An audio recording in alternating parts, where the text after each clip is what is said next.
दोस्तों दोस्तों आज 28 नवंबर है और आज का शुभ विचार कोट्स हमारा है, if eyes are windows to the soul, do you keep your eyes clean?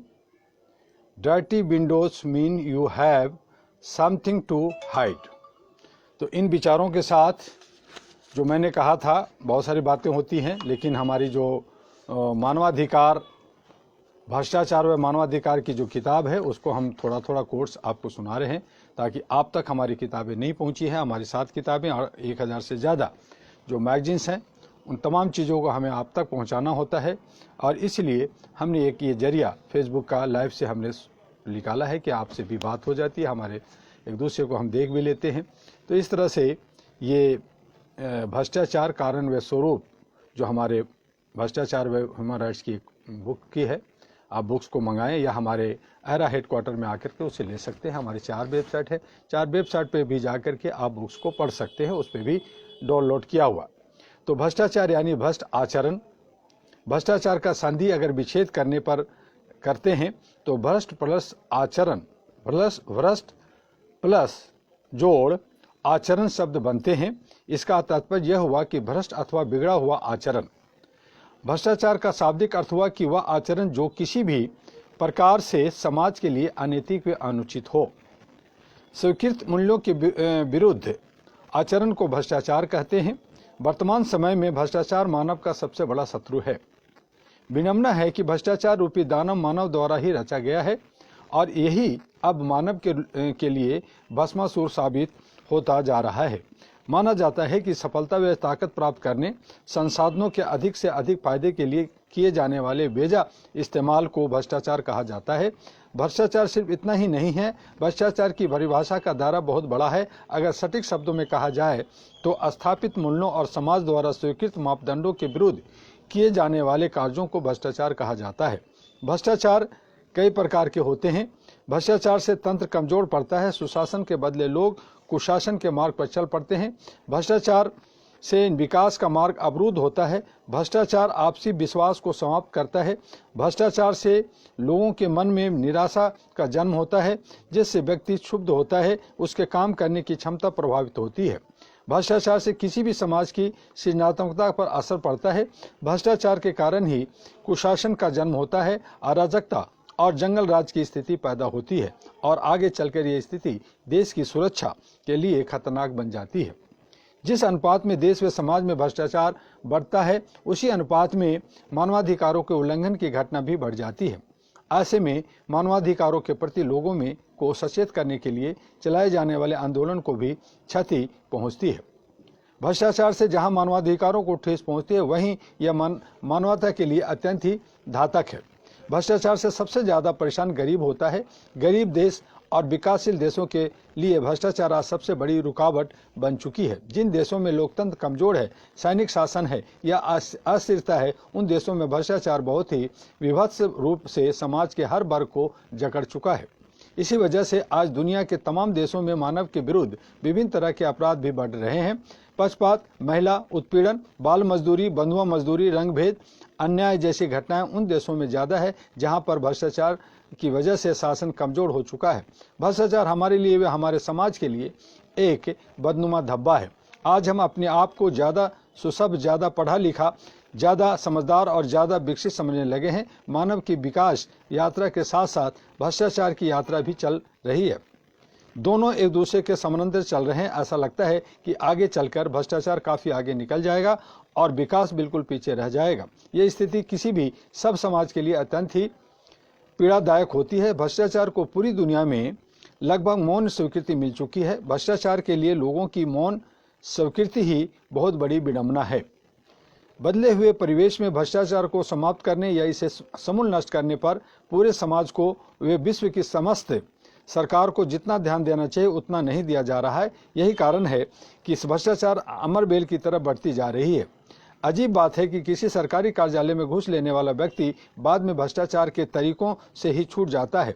कितना आश्चर्य होता है कि आज के समाज में लोग भ्रष्टाचार को गंभीर बीमारी नहीं मानते।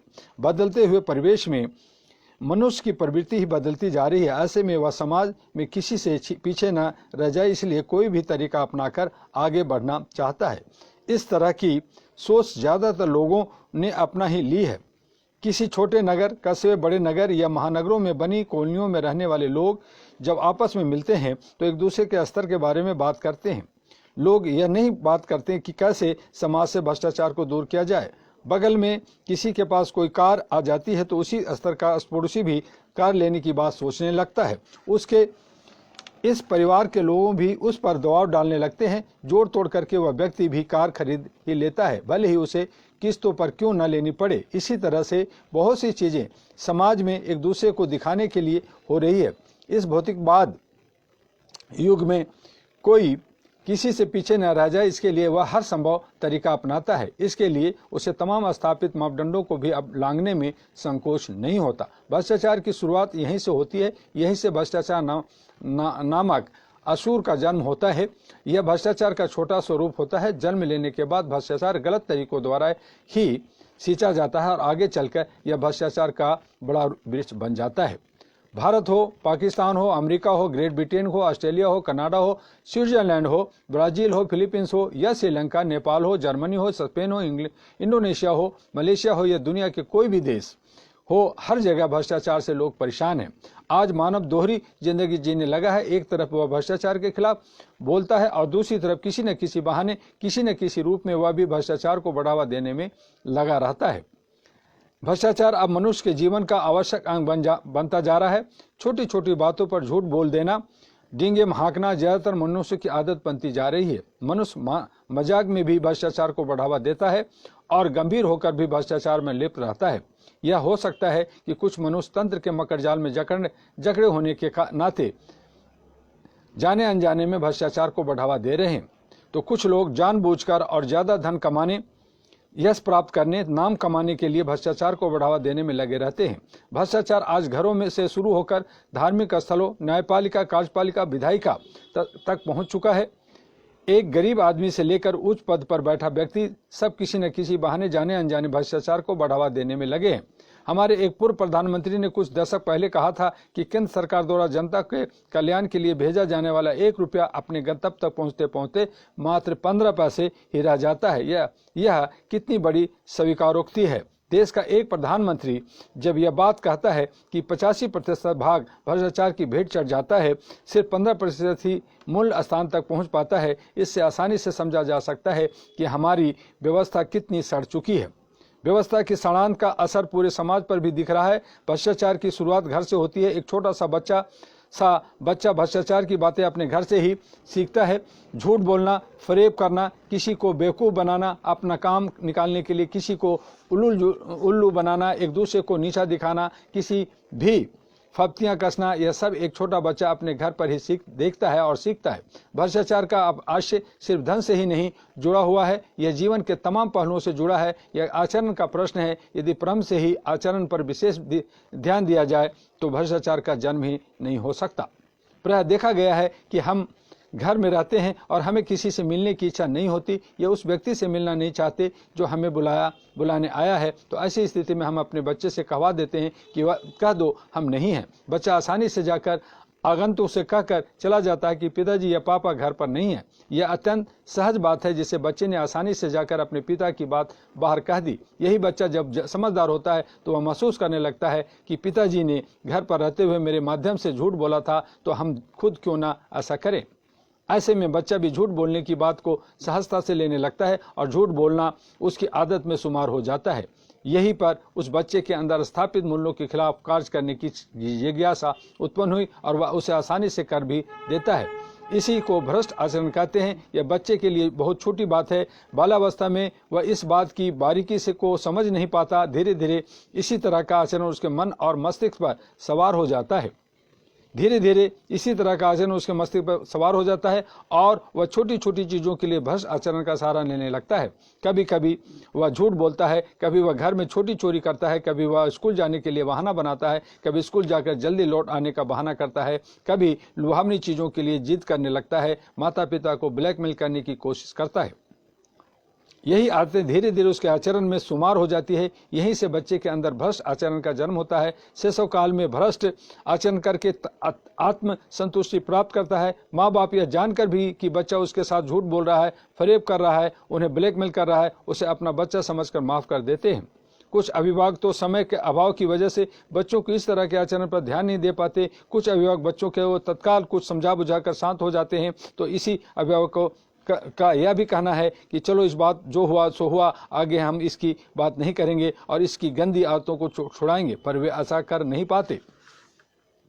जो अभिभावक बच्चों की इन बुरी आदतों को छुड़ाने के लिए प्रयास में लग जाते हैं, वे ट्यूटर, स्कूल के शिक्षक, वैज्ञानिकों, मनोवैज्ञानिकों, वे परिवार के अन्य सदस्यों की सहायता से इन्हें सही रास्ता दिखाने में सफल हो जाते हैं। कुछ लोग ऐसे होते हैं कि समय के अभाव की वजह से कुछ नहीं कर पाते। कुछ अभिभावक तो ऐसे होते हैं कि वे चाहकर भी बच्चों की गंदी आदतों को नहीं छुड़ा पाते।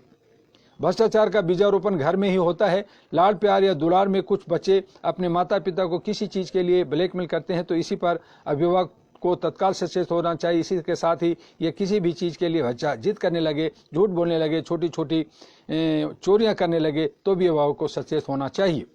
प्रसिद्ध महाकाव्य महाभारत में पांडवों और कौरवों का वर्णन मिलता है। पांडवों ने सबसे बड़े युधिष्ठिर थे, जिन्होंने धर्मराज कहा जाता है। धर्मराज सदैव सत्य के मार्ग पर चलने वाले माने जाते थे और उन्होंने सदैव सत्य का ही साथ दिया और उसके अन्य चारों भाई भी उसी रास्ते पर चले। दूसरी तरफ धृतराष्ट्र के 100 पुत्र जो कौरव कहे जाते थे, उनमें सबसे बड़े दुर्योधन थे, जो धर्म के रास्ते पर नहीं चले, किसी भी तरीके से सत्ता हासिल करने के चक्कर में पड़े रहते और दुर्योधन को उसके पिता का भी हिस्सा मिला और ऐसे में उनके अन्य भाई भी उसी आचार विचार हो गए। यह महाभारत का युद्ध परिणाम आप जानते हैं। आज समाज में ऐसा नहीं हो रहा है। चहुं और स्थापित मूल्यों के विपरीत कार्य करने में लोग सहज अनुभव करते हैं और अपने को बुद्धिमान समझते हुए आत्ममुग्ध हो जाते हैं। इसी से आज भ्रष्टाचार रूपी दानव बढ़ता जा रहा है। पूरे विश्व में आज यह एक ऐसा दानव बन चुका है जिसे मारने के लिए पूरे मानव समाज को मिलकर काम करने की जरूरत है। भ्रष्टाचार अब 7 समुद्र पार भस्मासुर है, जो हमारे गांव और गलियों में भी भस्मासुर बन गया है। किसी किसान के खेत से बैगन चोरी कर लेना, किसी के पेड़ से पपीता चोरी कर लेना, भुट्टे की चोरी कर लेना अपराध है। भ्रष्टाचार है तो हथियारों की डील में दलाली लेना और कुछ लोगों को ठेके देने के लिए सरकारी नियमों में ढील देना भी भ्रष्टाचार है। भ्रष्टाचार आज पूरे तंत्र पर हावी हो चुका है। भ्रष्टाचार का उद्भव, भ्रष्टाचार विभिन्न रूपों में हमारे यहाँ बहुत पहले से मौजूद रहा है। सतयुग और त्रेता युग में लोग धर्म पर विश्वास करते थे और अपनी जीवनचर्या को निर्धारित मापदंडों के अनुसार बनाए रखते थे।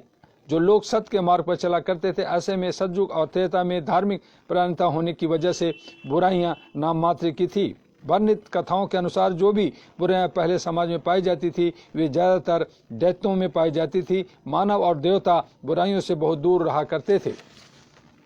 त्रेता युग में और इसी तरह से सभी युगों में इस तरह की बातें हुई।